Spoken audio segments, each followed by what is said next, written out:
Hi dear students, आपके अपने channel the nation institute में आपका स्वागत है। तो आ जाइए, आज सभी लोग लाइव आ जाइए, ठीक है। और लोगों को भी जोड़ लीजिए। हेलो, आप लोग जोड़िए, सारे लोगों को जोड़ लीजिए।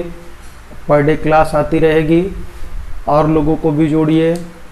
आप लोगों की संख्या थोड़ी कम है, लेकिन उम्मीद है कि आप लोग आगे चल करके जब आप रोज़ क्लास करेंगे तो निश्चित तौर पर आप लोग आगे अन्य लोगों को भी जोड़ेंगे, ठीक है। तो चलिए, आज हम लोग पढ़ने वाले हैं सदिशों का निरूपण। हम लोग कल पढ़े थे सदिश में अदिश और सदिश राशियाँ। तो हमारा चैप्टर का नाम है सदिश विश्लेषण एवं प्रक्षेप गति।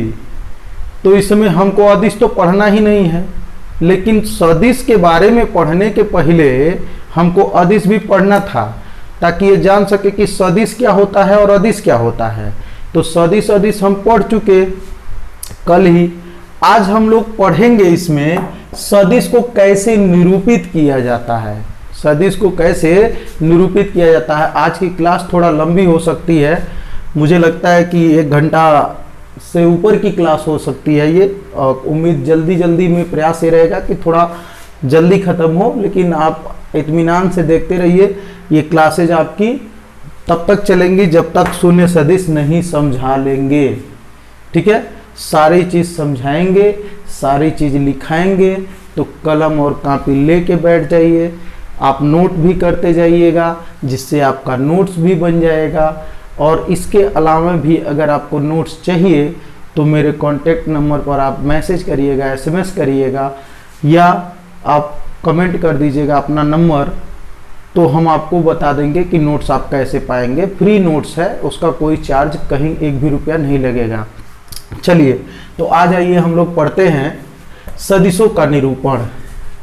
तो सदिशों का जो निरूपण है ना, वह तीर के द्वारा किया जाता है। किसके द्वारा? तीर के द्वारा। वही रामचंद्र जी वाला तीर, बाण जिसको कहते हैं। तो आप ये पहला हेडिंग जो है, हम इधर हेडिंग सब लिखे हैं कि आज हमको क्या पढ़ाना है। इधर हम लोग एक एक परिभाषाएं लिखेंगे, समझेंगे, ठीक ना। तो हम लोग पढ़ रहे हैं सदिशों का निरूपण।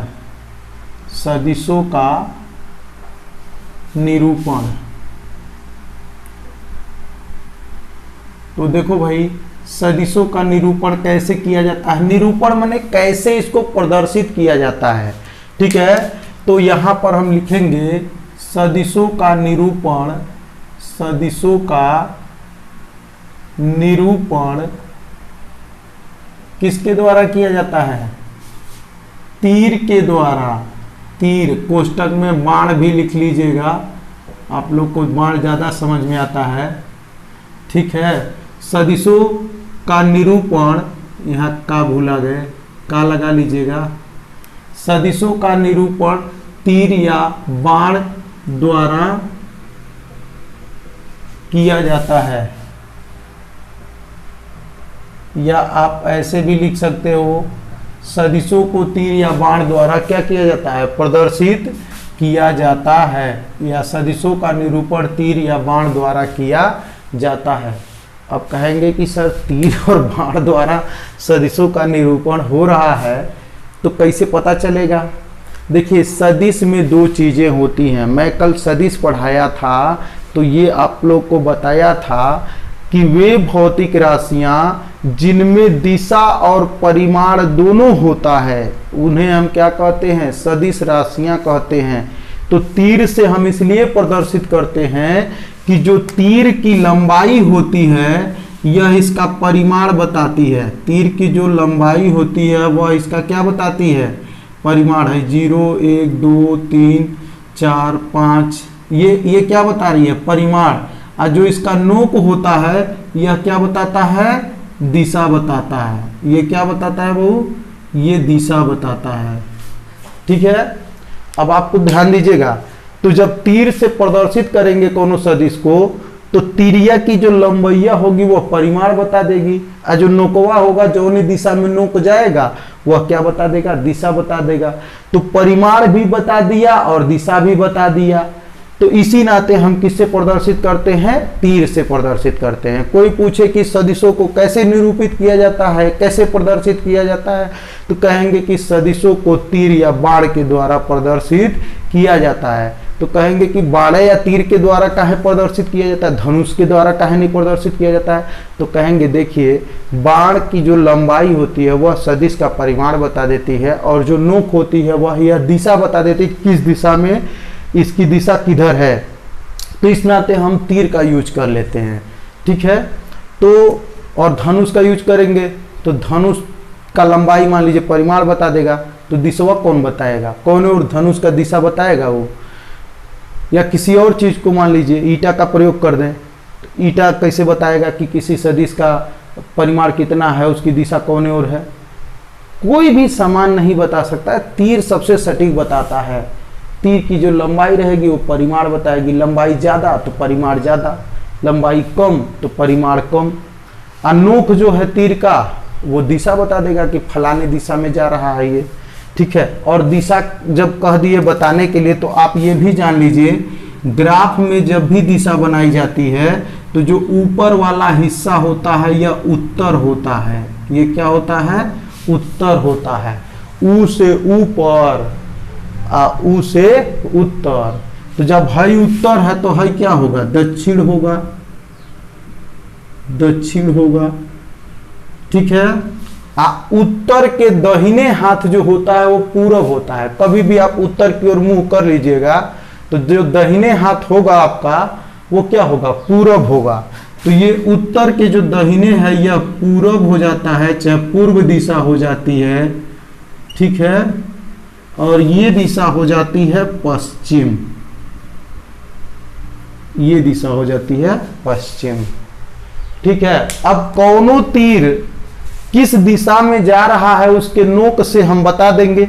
ये जो हमने तीर बनाया है ये इसकी नोक है पूर्व दिशा में, तो यह इसका जो नोक है किस दिशा में है, पूर्व दिशा में है। तो यह इसका क्या हो जाएगा, इसका पूर्व दिशा में दिशा हो जाएगा। परिमाण इसका जो है यह कितना है, 5 है, ठीक है ना। यह मान लीजिए वेग, किसी का वेग बता रहा है, यह वेग का सदिश है, यह वेग भी का सदिश है, ठीक है। वेग का भी सदिश हो सकता है।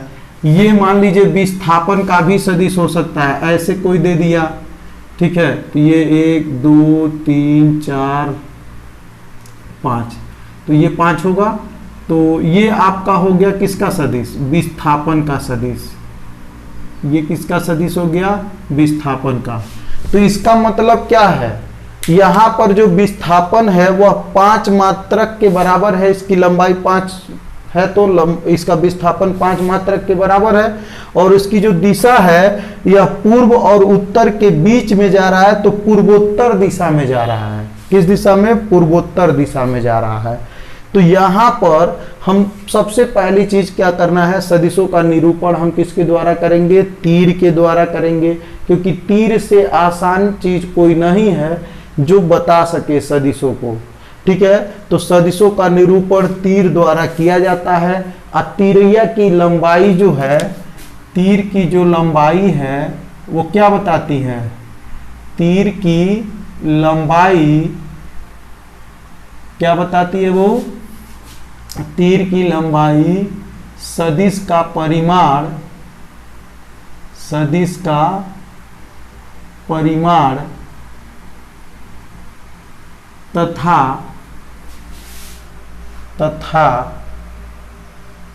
तीर का नोक, तीर का नोक सदिश की दिशा बताती है। तीर की नोक सदिश की दिशा बताती है, चाहे दिशा को प्रदर्शित। तीर की लंबाई सदिश के परिमाण को, सदिश के परिमाण को तथा तीर की नोक सदिश की दिशा को प्रदर्शित करती है, ठीक है। तीर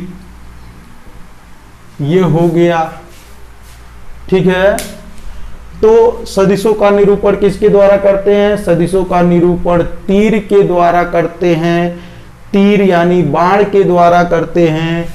जो तीर की लंबाई या बाण की लंबाई होती है वह सदिश के परिमाण को बताती है, और जो उसकी नोक होती है वह सदिश के दिशा को बताती है। और दिशा हम कैसे निकालते हैं, ऊपर उत्तर, नीचे दक्षिण, दाहिने पूर्व, बाएं पश्चिम। अब ये कोई भी तीर है, इसका हम नोक लंबाई नाप लेंगे तो परिमाण मिल जाएगा, नोक की दिशा से हम दिशा बता देंगे। तो सदिश को हम तीर के द्वारा क्या कर सकते हैं, प्रदर्शित कर सकते हैं। तो चलिए इसको आप लोग जल्दी से स्क्रीनशॉट ले लीजिए ताकि आप भविष्य में इसको नोट कर सकें। वैसे आपको पीडीएफ भी मिल जाएगा, लेकिन इसको भी आप साथ साथ नोट करना चाहें तो स्क्रीनशॉट ले लीजिए। हम लोग अगला टॉपिक पढ़ने जा रहे हैं।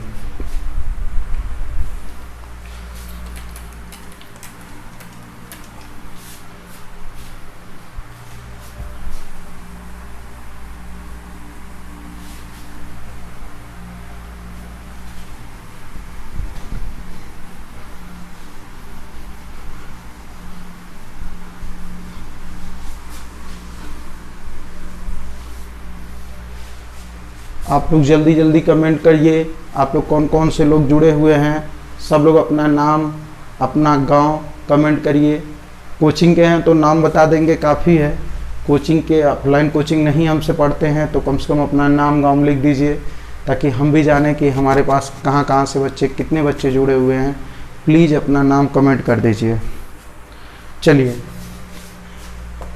अब हम लोग पढ़ेंगे सदिशों का वर्गीकरण। सदिशों का वर्गीकरण मतलब उनको कितने वर्गों में बांटा गया है, कितने प्रकार के सदिश होते हैं, ये हम लोग क्या करेंगे, पढ़ेंगे। ठीक है, तो सदिशों के वर्गीकरण में सदिशों को कई प्रकार से बांटा गया है। अब आजकल तो सिलेबस में मुख्य रूप से सामान्य सदिश, विपरीत सदिश, एकांक सदिश, लंबकोणीय सदिश, शून्य सदिश, यही 4 वर्गीकरण, आपका 5 वर्गीकरण यही आता है। 3 ठे नहीं आता है, लेकिन ये भी आप समझ लीजिए। ठीक है, हम आपको डीप से एकदम पूरा गहराई से पढ़ाना चाहते हैं, इसी नाते 3 ठे और जो वर्गीकरण था वो हम बता दे रहे हैं, इसको भी जान लीजिए। मुक्त सदिश क्या होता है? सदिशों के वर्गीकरण में सबसे पहली जो हेडिंग है वह है मुक्त सदिश। क्या है वो? मुक्त सदिश। अब मुक्त सदिश का मतलब फ्री वेक्टर, फ्री आदमी कहीं भी जा सकता है, जिसका कोनो काम नहीं है, धाम नहीं है, तो कोनो जरूरी वो दिन भर घर में रहेगा या ऑफिसों में। जो आदमी काम धाम करता है वो बद्ध रहता है, कहीं पर जुड़ा रहता है। जैसे मान लो कोई आदमी सरकारी कर्मचारी है तो वो उसको आप एकदम टाइम टू टाइम अपने ड्यूटी पर पाएंगे। ठीक है, अब कोनो फ्री आदमी है तो न वो घर ही मिलेगा, घरों जाएंगे तो पता चलेगा बाजारे गया है, बाजारे में खोजेंगे तो पता चलेगा कहीं और चला गया है, घूमता फिरता रहेगा। तो जिसका, अब ध्यान से देखिएगा, मुक्त सदिश क्या होता है। ठीक है ना, कह रहा है ऐसा सदिश जिसके प्रारंभिक बिंदु को, ठीक है ना, ऐसा सदिश जिसके प्रारंभिक बिंदु को अन्य किसी बिंदु, ठीक है, अन्य किसी बिंदु जो कि उस रेखा पर ही स्थित हो, उससे क्या किया जा सकता है, विस्थापित किया जा सकता है। ठीक है, तो लिखेंगे इसमें ऐसा सदिश, लिख लीजिए, अभी समझा दे रहे हैं। ऐसा सदिश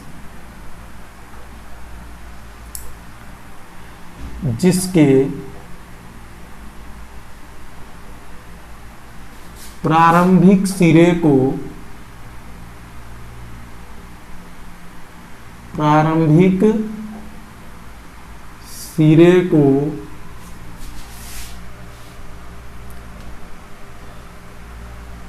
किसी अन्य बिंदु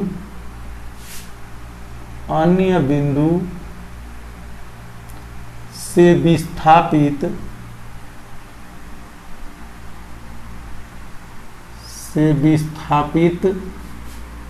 अन्य बिंदु, पहली बात तो अन्य बिंदु जो उसी रेखा पर स्थित हो, जो उसी रेखा पर स्थित हो, से विस्थापित, किसी अन्य बिंदु जो उसी रेखा पर स्थित हो से विस्थापित किया जा सकता है, से विस्थापित किया जा सकता है, किया जा सकता है, उसे मुक्त सदिश कहते हैं, उसे मुक्त सदिश कहते हैं।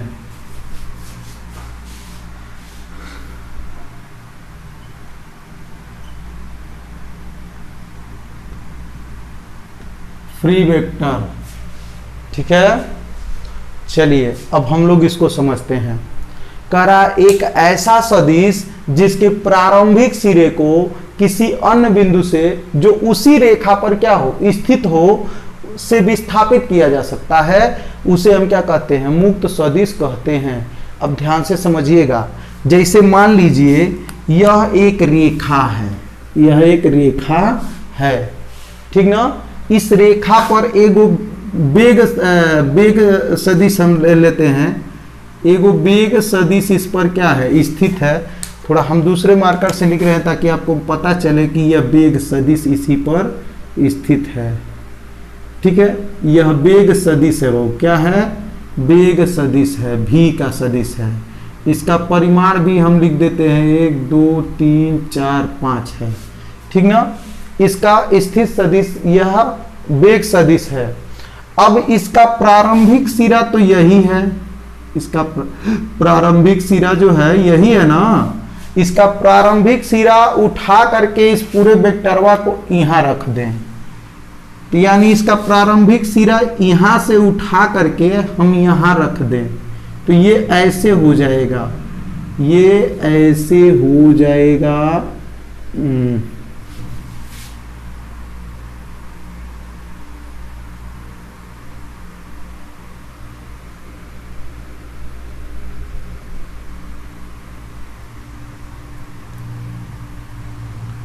ये हो जाएगा वेग 1 2 3 4 5, ठीक है। अब ध्यान से सुनना, ये आपका क्या है, ये वेग का सदिश है, वेग का वेक्टर है। वेग के वेक्टर को हम इसके प्रारंभिक बिंदु को उठा करके उसी रेखा पर स्थित दूसरे बिंदु पर प्रारंभिक बिंदु को क्या कर दिए, रख दिए, यानी यहां से विस्थापित कर दिए यहां पर, ठीक है ना। तो वेग के प्रारंभिक सिरे को, वेग के सदिश के प्रारंभिक सिरे को उठा करके इसी रेखा पर यहां रखा जा सकता है। इसी नाते जो वेग है, चाहे वेग हुआ चाहे विस्थापन हुआ, ये दोनों सदिश राशियां हैं ना, तो वेग और विस्थापन के प्रारंभिक सिरे को उसी रेखा पर स्थित दूसरे बिंदु पर क्या किया जा सकता है, विस्थापित किया जा सकता है। अतः ये जो दोनों सदिश हैं ये क्या कहलाते हैं, मुक्त सदिश। ये कहते हैं कोई बात नहीं, हमको यहाँ पर मेरा प्रारंभिक सिरा था, आप यहाँ पे कर दीजिए, तभी भी हमको कोई टेंशन नहीं है, बशर्ते इसी रेखा पे हम रहेंगे। जैसे एगो रोड है, रोड पर एक आदमी का घर बना है, तो उससे कहा गया कि भाई यहाँ से यहाँ पर घर बना लो, तो ये कहेगा चलो कोई बात नहीं, हमको यहाँ नहीं मिला तो हम यहाँ बना लेते हैं। तो जो जिसके प्रारंभिक सिरे को, प्रारंभिक बिंदु को, प्रारंभिक सिरे को कहो चाहे प्रारंभिक बिंदु को किसी अन्य बिंदु से जो कि उसी रेखा पर क्या हो, स्थित हो, उससे हम अगर इसको विस्थापित कर सकते हैं तो ये क्या कहलाता है, मुक्त सदिश कहलाता है, ठीक है ना। तो ऐसा सदिश जिसके प्रारंभिक सिरे को उसी रेखा पर, जिस रेखा पर वह स्थित है उसी रेखा पर स्थित किसी दूसरे बिंदु से विस्थापित किया जा सकता है, ठीक है, यानी यहां से उठा के यहां किया जा सकता है, तो ऐसे सदिश को हम क्या कहते हैं, क्या कहते हैं, मुक्त सदिश कहते हैं। ये फ्री आदमी है, चाहे यहाँ रहे चाहे यहाँ रहे चाहे यहाँ पर कर दीजिए, कोई दिक्कत नहीं है। ये कहता हमको नो टेंशन, हम तो फ्री हैं, हम चाहे यहाँ रहे चाहे वहाँ रहें, कोई दिक्कत नहीं है। तो ऐसे सदिश को क्या कहते हैं, मुक्त सदिश कहते हैं। अब मुक्त सदिश कौन कौन से होते हैं तो ये भी आप जान लीजिए, जैसे उदाहरण में दो सदिश मुक्त सदिश होते हैं, जैसे वेग का सदिश हो गया और विस्थापन का सदिश हो गया। क्या हो गया? वेग का और विस्थापन का सदिश हो गया। ठीक है, चलिए अब आता है दूसर का वाला। ये पहले का तो समझ में आ गया होगा, आ गया कि नहीं आ गया? आप लोग कमेंट में बताइए आ गया हो तो, नहीं तो एक बार और समझाएं। ठीक है, चलिए समझ ही लीजिए।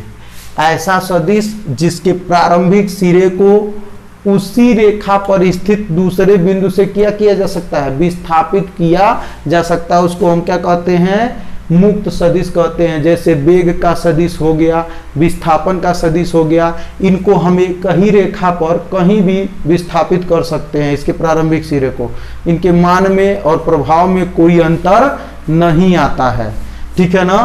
तो ये भी ध्यान दीजिएगा, इनके मान में और प्रभाव में कोई अंतर नहीं आता है। तो आप जब भी कोई भी सवाल लगाएंगे उसमें क्या करेंगे? ठीक है, गणितीय संक्रिया, जब भी गणितीय संक्रिया करेंगे तो सभी सदिशों को, अभी फिलहाल के लिए तो दो सदिश क्या हैं? मुक्त सदिश हैं, लेकिन गणितीय संक्रिया में मैथमेटिकल जब आप वो करेंगे, संक्रिया करेंगे, तो गणितीय संक्रिया में जो है ना, उसमें आपको क्या करना है? सभी सदिशों को मुक्त सदिश मान लिया जाता है। तो यहां नोट करके एक चीज और आप लिख लीजिएगा, गणितीय संक्रियाओं में नोट करके एक चीज और लिखना है, गणितीय संक्रियाओं में, गणितीय संक्रियाओं में, गणितीय संक्रियाओं में सभी सदिशों को क्या माना जाता है? मुक्त सदिश माना जाता है। मुक्त सदिश माना जाता है, माना जाता है। भाई देखो, मुक्त सदिश वेग और विस्थापन होते हैं, लेकिन जब गणितीय संक्रिया करेंगे तो सभी सदिशों को हम क्या मान लेंगे? मुक्त सदिश मान लेंगे।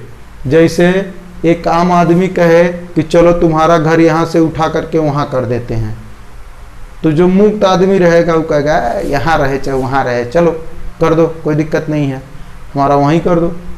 लेकिन बहुत सारे लोग, अब सबसे ये कहा जाए कि नहीं चलिए हम आप यहाँ से घर छोड़ दीजिए, अब चलिए हम आपको वहाँ घर दे रहे हैं, तो कोई विस्थापित होगा? नहीं होगा। लेकिन जब 4 लेन 6 लेन बनता है, गणितीय संक्रिया होती है, तो सरकार सबका गणितीय संक्रिया करके अब पैसा दे देती है, कहती है आपका मन हो चाहे ना हो, सारे लोग यहाँ से क्या करिए? उधर जाइए। ठीक है ना? तो कुछ ऐसा ही बात है यहाँ पर। मुक्त सदिश वे होते हैं जिनके प्रारंभिक बिंदु को क्या किया जा सकता है? उसी रेखा पर स्थित दूसरे बिंदु से विस्थापित किया जा सकता है, तो वो मुक्त कहलाते हैं। जैसे वेग हुआ, विस्थापन हो गया। तो इनके अलावे और कोई राशि ऐसी नहीं है कि जिनको प्रारंभिक सिरे को आप विस्थापित कर देंगे, कोई प्रभाव नहीं पड़ेगा, और सब विरोध करेंगे, प्रभाव बदल जाएगा, चाहे कोई तो जाना ही नहीं चाहेगा। लेकिन जब आप गणितीय संक्रिया करेंगे, कहेंगे हट, यहाँ से हटा, सब लोग हटा, सबको मुक्त मान लिया जाता है। जो है गणितीय संक्रिया में सभी सदिशों को क्या मान लिया जाता है? मुक्त मान लिया जाता है। ये माना जाता है यहाँ से हटाओ, मन है तो भी हटाओ, नहीं है तो भी हटाओ, यहाँ पे रोड बनेगा, पैसा ले लो, मुआवजा वगैरह चले जाओ। तो वही चीज़ यहाँ पर है। गणितीय संक्रिया में क्या होता है? सभी सदिशों को मुक्त मान लिया जाता है। ये कहा जाता है कि यहाँ से हट जाओ, इनके प्रारंभिक बिंदु को क्या कर दिया जाता है? हटा दिया जाता है जबरदस्ती। ठीक है, तो चलिए गणितीय संक्रिया समझ में आ गई, मुक्त सदिश समझ में आ गया। अब आते हैं हम लोग सर्पी सदिश। सर्पी सदिश, सर्पी सदिश, ठीक है।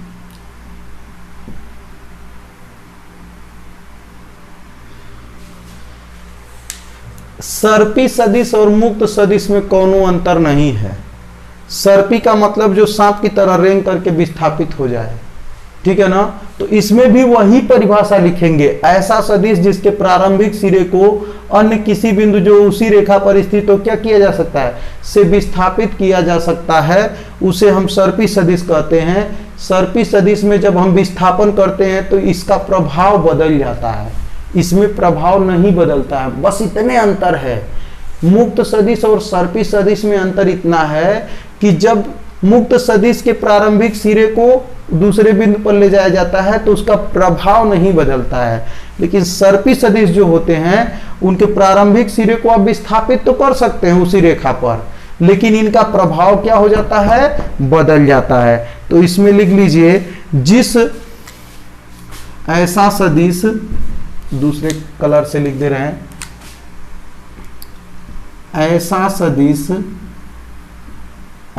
सदिश जिसके प्रारंभिक बिंदु को, जिसके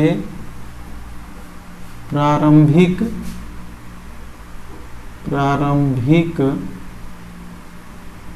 बिंदु को क्या किया जा सकता है, प्रारंभिक बिंदु को उसी रेखा पर स्थित, उसी रेखा पर स्थित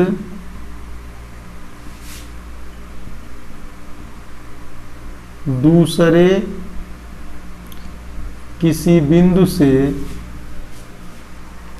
दूसरे किसी बिंदु से विस्थापित करने पर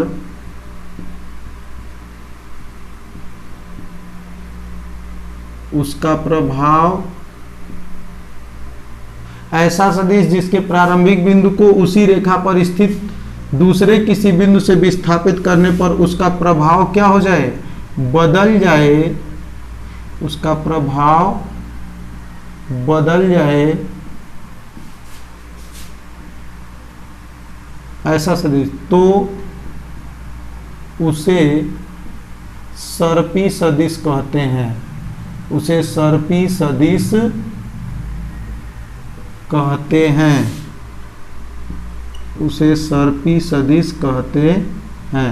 सर्पी माने सरका करके, ठीक है ना। सर्पी माने सांप होता है ना, तो जब हम सपवा को, उसका मान लीजिए ये पूंछ है, ये मुड़ी है, तो पूंछ यानी प्रारंभिक सिरा, चाहे मुड़िया मान लीजिए प्रारंभिक सिरा, कुछ भी है, और कहे कि है सपवा इधर से तो इधर चल, तो विस्थापित तो कर देंगे आप उसी रेखा पर, उसको डंडा से ऐसे ढकेल देंगे, विस्थापित हो जाएगा, लेकिन उसका प्रभाव बदल जाएगा। तो ऐसा सदिश जिसके प्रारंभिक बिंदु को उसी रेखा पर स्थित दूसरे किसी बिंदु से क्या कर सकते हैं, विस्थापित करने पर उसका प्रभाव बदल जाता है, उसे क्या कहते हैं, सर्पी सदिश कहते हैं। जैसे सपवा को आप ऐसे हटा दोगे, मेघा से घा हटाओगे तो क्या है, मुक्त सदिश है, मेघा हटा दो, जोंक हटा दो तो हट जाएंगे, उनको पर कोई प्रभाव नहीं पड़ेगा। लेकिन सर्पी सदिश को, जैसे सांप को ऐसे उसके प्रारंभिक बिंदु को उसके मुंहवा को ढकेल करके उधर कर दो, फुफकार के खड़ा हो जाएगा, उसका प्रभाव क्या हो जाएगा, बदल जाएगा। तनिको अगर समय पाएगा तो डंसू लेगा, ठीक है, थोड़ा सजगता से। तो सर्पी सदिश क्या होता है, ऐसा सदिश जिसके प्रारंभिक बिंदु को उसी रेखा पर स्थित दूसरे किसी बिंदु से विस्थापित करने पर, यानी यहाँ से उठा के यहाँ ले जाने पर इसका प्रभुत्व बदल जाए, तो प्रभुत्व बदल जाएगा, ईर्ष्याने लगेगा, तो उसको हम क्या कहेंगे, सर्पी सदिश कहते हैं। जैसे सांप का तो सर्पी है तो सांप से ही याद रखिएगा। अब इसका उदाहरण कौन कौन सा है, बल और संवेग, बल और क्या, संवेग, ठीक है। तो बल और संवेग जो है वो सर्पी सदिश के उदाहरण हैं, ठीक है ना। तो जब सांपवा पे बल लगाएंगे लाठी से तो उस संवेग से आकर के डसलेगा, ठीक है ना, खूब संवेग से आएगा फुफकारता हुआ। तो ये हमेशा याद रखिएगा, सर्पी सदिश के उदाहरण क्या हैं, बल और संवेग, लाठी से बल लगाया, समवेग से डस लिया, ठीक है ना।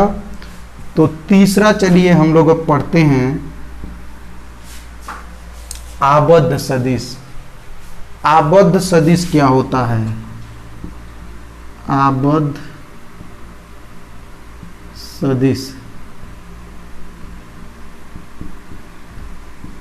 आबद्ध सदिश, ठीक है। तो आबद्ध सदिश क्या होता है वो इसको देख लीजिए। आबद्ध सदिश का मतलब होता है जो बधा हो, जिसका प्रारंभिक बिंदु कोनो खूंटा से बधा हो, ठीक है। ये कहता है हमारा प्रारंभिक खूंटा गाड़ के ही बैठता है, कहता है कि हमको आप सरका नहीं सकते हो, हमारे प्रारंभिक बिंदु को आप तनिको हिला नहीं सकते हो। तो ऐसा सदिश जिसके प्रारंभिक सिरे को किसी दूसरे बिंदु से विस्थापित नहीं किया जा सकता, उसे हम क्या कहते हैं? आबद्ध सदिश कहते हैं। या आप ऐसे भी कह सकते हैं ऐसा सदिश जिसका प्रारंभिक बिंदु अचल होता है, चलने वाला नहीं होता है। तो ऐसा सदिश जिसका प्रारंभिक बिंदु अचल होता है उसे हम क्या कहते हैं? उसे हम कहते हैं आबद्ध सदिश, ठीक है। तो यहां लिख लीजिए डेफिनेशन, ऐसा सदिश, ऐसा सदिश जिसका प्रारंभिक सिरा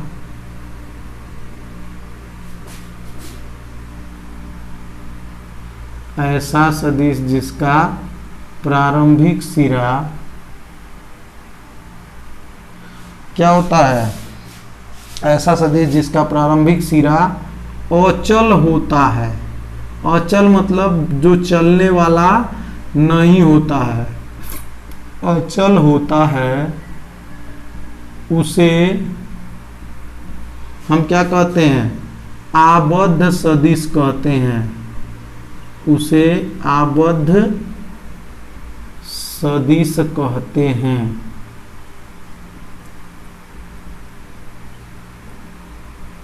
ठीक है। ऐसा सदिश जिसका प्रारंभिक सिरा अचल होता है, यानी चलने वाला नहीं होता है। इसके प्रारंभिक सिरा को आप कहीं भी विस्थापित नहीं कर सकते हो, कहीं हटा नहीं सकते हो, इसको बोलते हैं आबद्ध, ठीक है। बद्ध माने का होता है बधा हुआ, आबद्ध माने हमेशा के लिए। आ मतलब आजीवन, जैसे आ लिखते हो ना, आजीवन, जीवन भर के लिए। तो ऐसे आबद्ध है, हमेशा के लिए बधा है, ठीक है ना। तो जो ऐसा सदिश जिसका प्रारंभिक सिरा क्या होता है? अचल होता है, या प्रारंभिक सिरा की जगह पर बिंदु लिखिए आप, थोड़ा सा अच्छा रहेगा। प्रारंभिक बिंदु क्या होता है? अचल होता है, उसे हम क्या कहेंगे? वहां पर भी देखो एक जगह सिरा लिखे हैं, तो सिरा और बिंदु में अंतर नहीं है, थोड़ा सा डिफरेंस हो जाता है शाब्दिक रूप से, तो प्रारंभिक बिंदु कर दीजिए, ठीक है ना। ऐसा सदिश जिसका प्रारंभिक बिंदु अचल होता है उसे हम क्या कहते हैं? आबद्ध सदिश कहते हैं। अब जैसे आबद्ध सदिश में आपका आ जाएगा विद्युतीय क्षेत्र, चुंबकीय क्षेत्र, ये सब जो है ये क्या होते हैं? आबद्ध सदिश होते हैं। तो इसमें जैसे करके लिखेंगे, जैसे